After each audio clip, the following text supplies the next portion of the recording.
شهر الخير وحب الغير قيام الليل صيام شهر فيه يوم أفضل من كل الأيام تفتح أبواب الجنة يغفر لذنوب الأمة شهر الصبر والهمة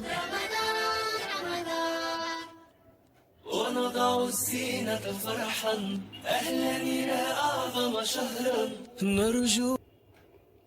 السلام عليكم ورحمة الله وبركاته. ازيكم يا حبايبي؟ عاملين ايه؟ يا رب تكونوا بخير. يوم جديد ويوم سعيد علينا وعليكم يا رب. كل سنة وانتوا طيبين، كل سنة وانتوا بألف خير وصحة وسعادة.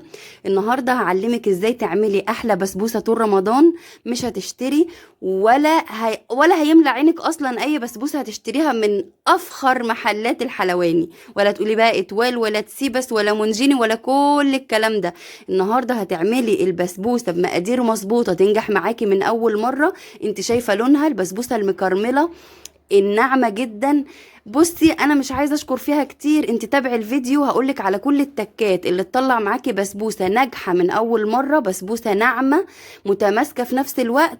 هي كده طالعه عشان كانت لسه سخنه، لكن اول ما بردت القطعه طالعه متماسكه ودايبه زي ما هتشوفي دلوقتي في الفيديو. يعني بتدوسي عليها بالشوكة كده، ما شاء الله لا قوة إلا بالله. زبدة يا جماعة، زبدة.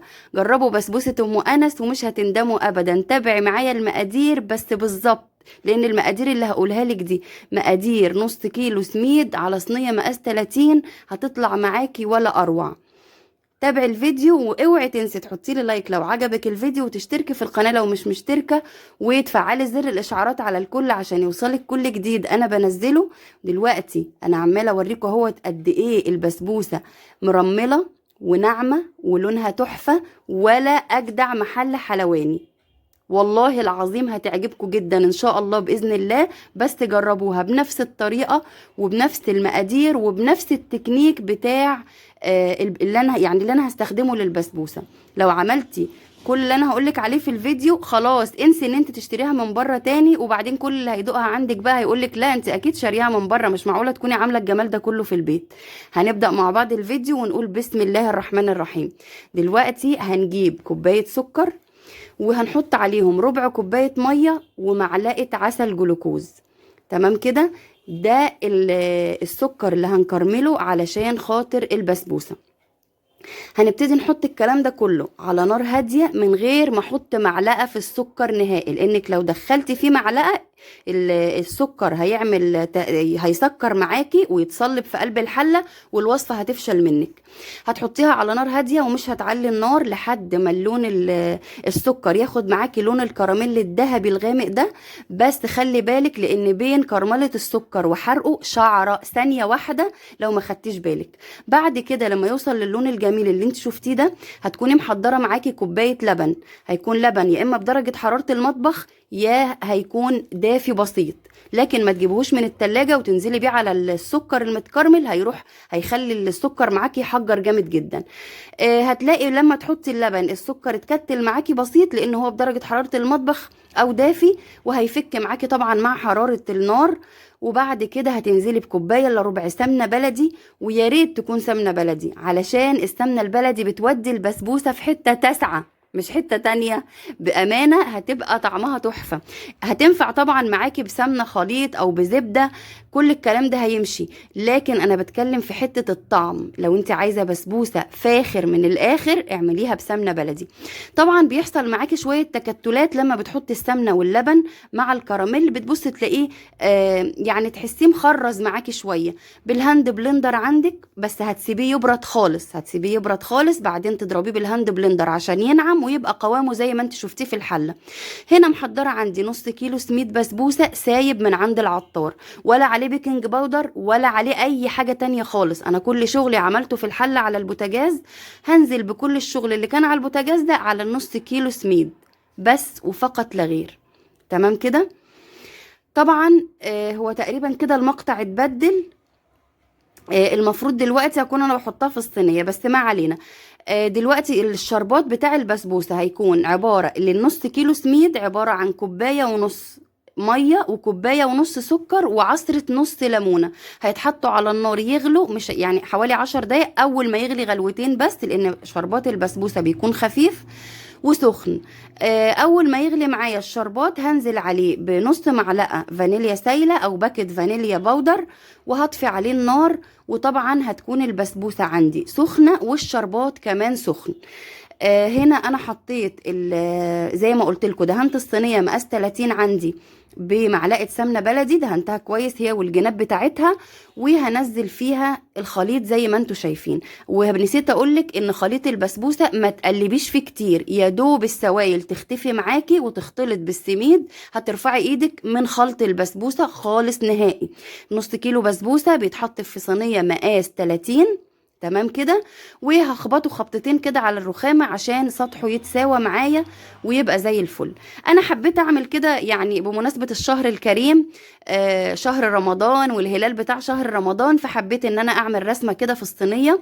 فحاولت على قد ما اقدر رسمت رسمة الهلال قوس زي ما انتم شايفين كده، حددتها الاول بالسوداني، وحطيت غرست فيها سوداني زي ما انتم شايفين سوداني ني. وفي الفراغ بتاع الهلال ده حطيت فيه وحدات من عين الجمل، تمام. وهحاول ان دلوقتي هحاول جاهدة الحقيقة، لانه النجمة اللي انا حاولت ارسمها دي خدت معايا وقت طويل جدا، لان انا حقيقي فاشلة في الرسم، مش بحب الرسم خالص. فهتلاقوني كده بقى قعدت احاول محاولات، ولكن يكفيني شرف المحاولة يعني. في النهاية طلعت زي ما انتم شايفين. فحبيت اعمل كده يعني رسمة بسيطة للبسبوسة كده تبقى بهجة للشهر الكريم. يا رب تكون عجبتكم، يعني انا بصراحة عجبتني جدا. وكمان طعم البسبوسة كان فظيع، كان تحفة تحفة جدا، خطيرة. جربيها بس بنفس المقادير، وان شاء الله ربنا يحسن ما بين ايديكي، وهتطلع كمان احسن ما انا عملتها. زي ما انتم شايفين بقى، لما رسمت النجمة قعدت ان انا احددها كده بالسوداني. طبعا انا مولعه الفرن وخليته يسخن، وهحط الصينيه في الفرن على درجه حراره 200. البسبوسه بتحب النار العاليه علشان ما تنشفش منك في الفرن، لان البسبوسه ما عليهاش بيكنج باودر، فما تسيبهاش تعضم معاكي في الفرن. خلي نار الفرن حاميه، ودخليها على الرف اللي في النص، تمام، وانتي مولعه من تحت بس. هتطلع معاكي بالشكل ده. اول ما الحروف بتاعتها من تحت تلاقيها لونت، تفتحي عليها الشوايه وخرجيها من الفرن وهي سخنة، والشربات لازم يكون سخن. هتسقيها، هتاخد معاكي المقدار بالظبط، اللي هي كوباية ونص مية وكوباية ونص سكر وعصرة النص ليمونة. شايفة من عوامل نجاح البسبوسة معاكي انها اول ما تنزلي عليها الشربات تمتصه وتشربه كأن حد عطشان كده، تمام. شايفين بقى بعد ما غطيتها، بعد ما انا سقيتها غطيتها بحيث ان هي تطرى كمان، وسبتها تهدى شوية، بس انا ما صبرتش عليها كتير، هي برضو ما زالت سخنة، بس انا كنت عايزة اخلص التصوير لان كلنا كنا عايزين ناكل منها الحقيقة. فطبعا استعجلت وما سبتهاش تبرد، لان ما حدش صبر عليها لما تبرد. فعشان كده هتلاقوا الخرطة طالعة معايا دلوقتي يعني ما طلعتش كاملة، لان هي لسه سخنه. البسبوسه علشان تاخدي منها خرطه متماسكه سيبيها تبرد خالص، وتاخدي منها كمان طعم تحفه. انا بحب كل الحلويات الشرقيه وهي بارده، يعني بتكون راحت منها السخونيه خالص، تمام كده. دلوقتي بقى شوفي نعومه البسبوسه، اتفرجي على جمالها.